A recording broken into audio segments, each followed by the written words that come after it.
बंदो गुरुपदुकंजे कृपा पुनर्लोपहरि महामोहतम पुंजे जासो बचन रवि करनी धन्य धन्य सतगुरु सुखदायक महिमा कही न जाए। जो कुछ कहो तुम्हारी कृपा मोते कछु न बसाए। अव्यक्त रूप में प्रातः स्मरणीय अनंत सिरदेव हो सकते हैं। परम पूज्यपाद सदगुरु महाराज के चरणों में कोटि कोटि नमन। मंचासन पूज्य बाबा के चरणों में कोटि कोटि नमन। विशिष्ट गुरुजन उपस्थित सत्संग प्रेम महानुभावों, माताओं एवं बहनों, सभी के अंदर में बैठे हुए परमात्मा को कोटि कोटि नमन। महापुरुष की वाणी है, मनुष्य जीवन की सफलता भगवत प्राप्ति में है। यह तन बार बार मिलने को नहीं है, इसलिए आगे की यात्रा के लिए अभी से भगवत भजन रूपी धन संग्रह करो। संत कबीर साहब की वाणी है, बार बार नर दे नहीं यह वीर रे, चेत सके तो चेत कहत कब वीर रे। कबीर सोय धन संचय जो आगे का होय, माथ चढ़ाए गांठनी जातन देखा कोय। करिए नित सत्संग को बाधा सकल मिटाए, यह अवसर फिर ना मिले दुर्लभ नर्तक पाए। कहते सत्संग नित्य कर लीजिए, जो भी बाधा है विपत्ति है सब मिट जाए। और यह सुअवसर, यह मौका हाथ आने वाला नहीं है। अभी हम लोग रामचरितमानस 66 के सप्तम सोपान उत्तरकांड से सुन रहे थे। जीवन मुक्त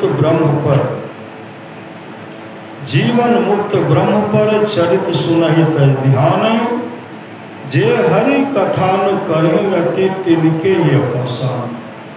जीवन मुक्त महापुरुष संत भी समाधि को छोड़कर चरित्रों और सत्संग के वचनों को सुनते। जो हरि कथा में प्रेम नहीं करते उसका हृदय पत्थर है। रामचरितमानस माया है, सुन समझहि जन मुदित मनो मज्जहि अति अनुराग। लहहि चार फल अछतनो साधु समाज प्रिय।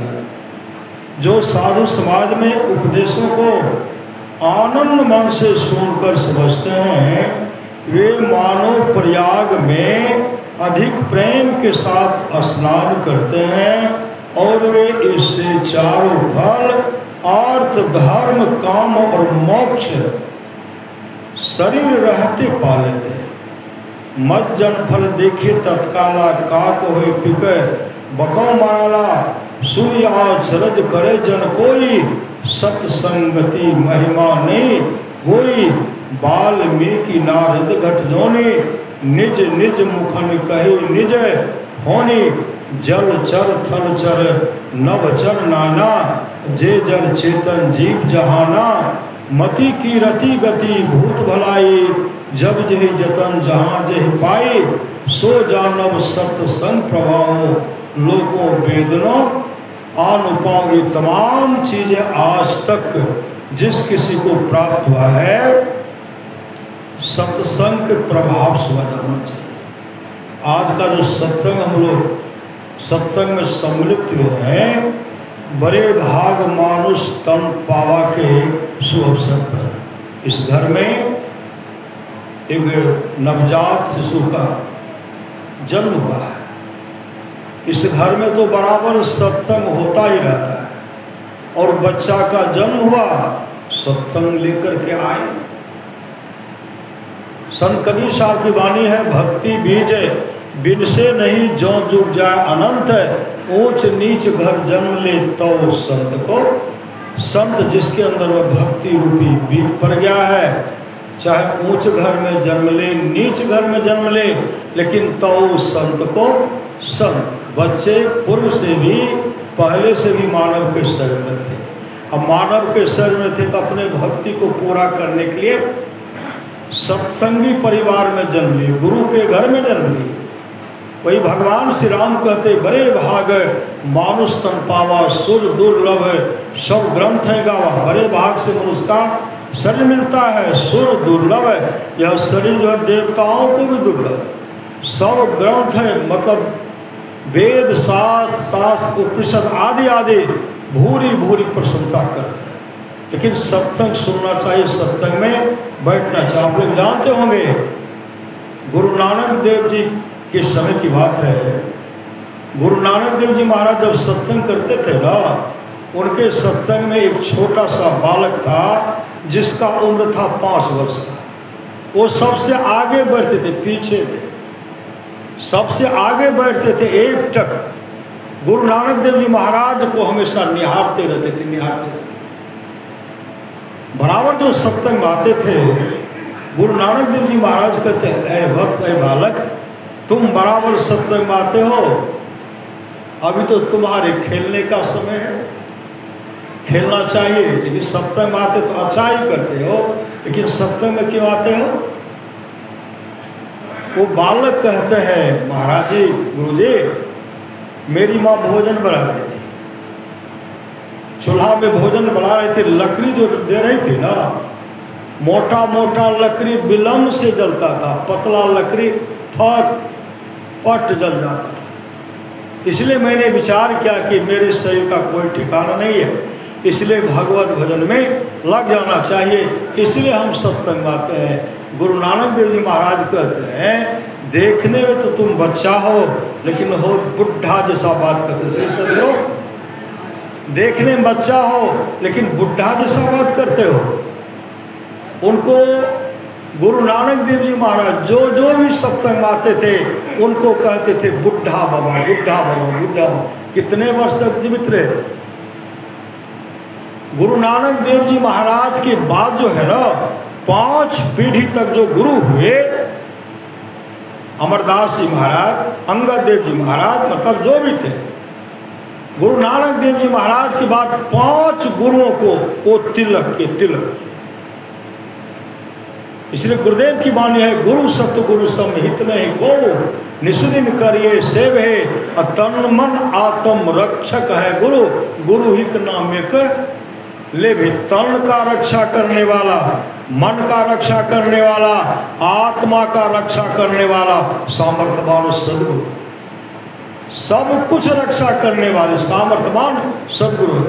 आप लोग जानते होंगे सिपाही बाबा को, गुरु महाराज के प्रति समर्पित रहते थे। सिपाही बाबा घर में सोए थे और गुरुदेव वहाँ आते हैं रात में, सिपाही दास उठो, बदमाश तुम्हारे पिताजी का हत्या कर दिया।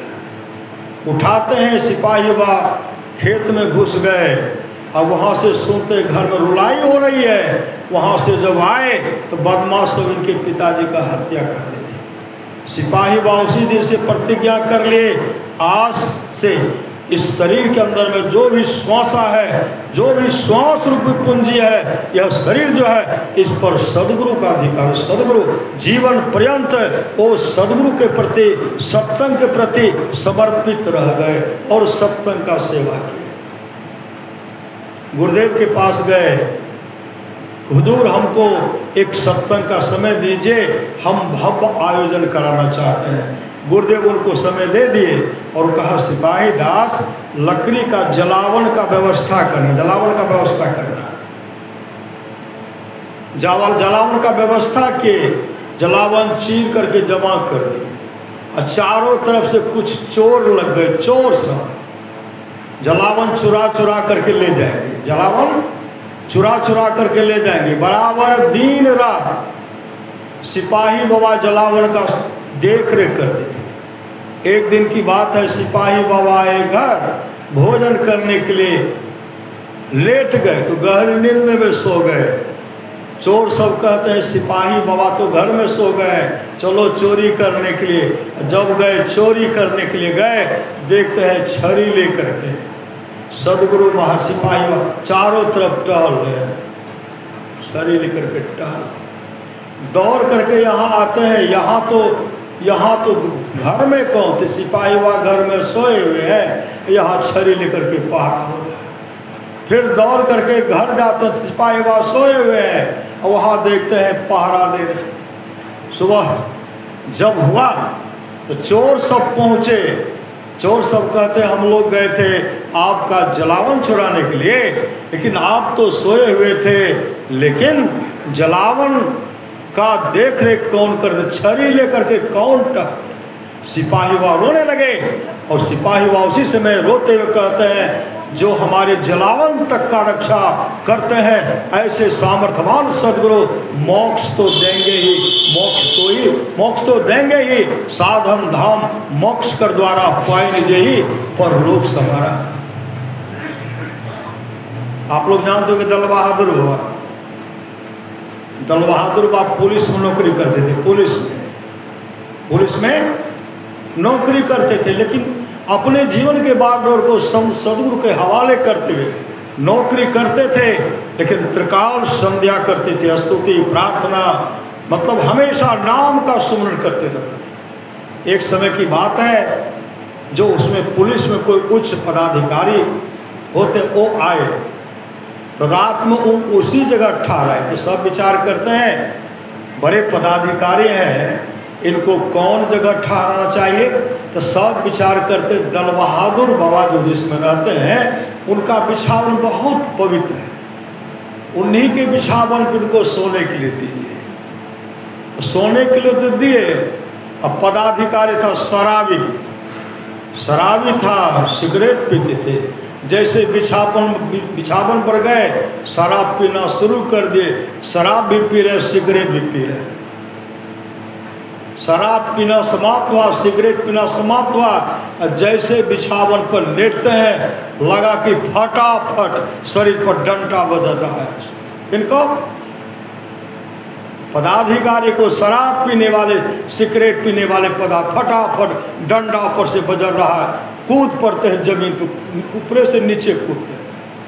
फिर बगल में खड़े देखते इधर उधर भूत तो नहीं है, प्रेत तो नहीं, भूत कहाँ रहेंगे।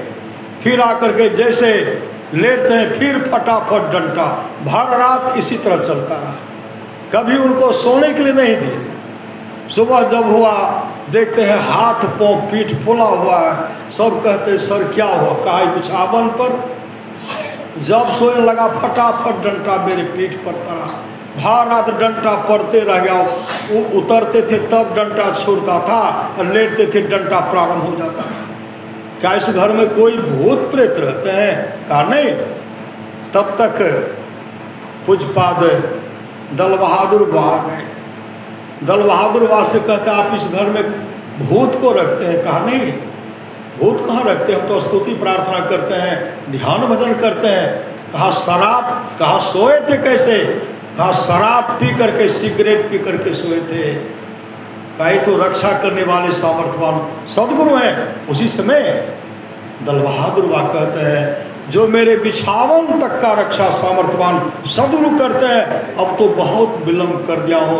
अब रिजाइन दे करके सदगुरु के शरण लग गए और सदा के लिए गुरु के दुलारे, गुरु के प्यारे हो गए और मोक्ष को प्राप्त किए। मोक्ष को वही भगवान श्री राम कहते हैं करणधार सदगुरु दृढ़नावा, दुर्लभ साथ सुलभ करी पावा। जो न तरे भवसागर नर समाज पाए, सो कृत निंदक मंदमति आत्म हन गति।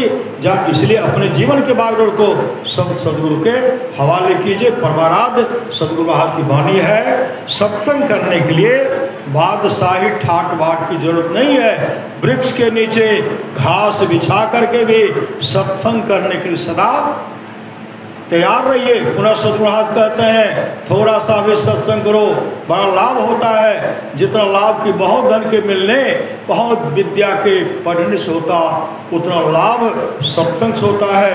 नित्य नियमित ढंग से सत्संग करो, सत्संग से खाली कोई मत रहो। अभी अमृत की वर्षा हुई, अध्यात्म ग्रंथ का सार ज्ञान कह दिया। जिसको याद रहा उसको अमृत मिला, जिसको याद नहीं रहा उसने अमृत को खो दिया। पुनः सद्गुरु महाराज कहते हैं जो लोग बहुत दिनों से सत्संग करते आ रहे हैं, अभी कर रहे हैं, आगे भी करेंगे, वे सभी महासुख के भाग्य होंगे। पुनः भगवान श्री राम कहते हैं भगति स्वतंत्र सकल सुख खाने, अब बिनु सत्संग न पावे प्राणी। आज तक जिस किसी को जीवन में भक्ति गुरु सत्संग मिला है, जिनके अंदर में श्रद्धा प्रेम होगा, गुरु की कृपा होगी, सत्संग भी मिलेगा, भक्ति भी मिलेगी और मोक्ष को प्राप्त करेंगे। बोलिए प्रेम से श्री सद्गुरु। यह सत्संग का आयोजन जो है बच्चे के लिए, बच्चे के उपलक्ष्य में यह सत्संग का आयोजन किया गया है। सद्गुरु महाराज से प्रार्थना करता है सद्गुरु यह तो बच्चा सबका दुलारा है, प्यारा भी है, आपका भी दुलारे, आपके भी प्यारे हैं। इस बच्चे का आप देख रेख करेंगे, यही सद्गुरु महाराज से प्रार्थना है। बोलिए प्रेम से श्री सद्गुरु महाराज की जय। अब हम लोग पूज्य बाबा से सुनने की कृपा करें। श्री सद्गुरु महाराज की जय।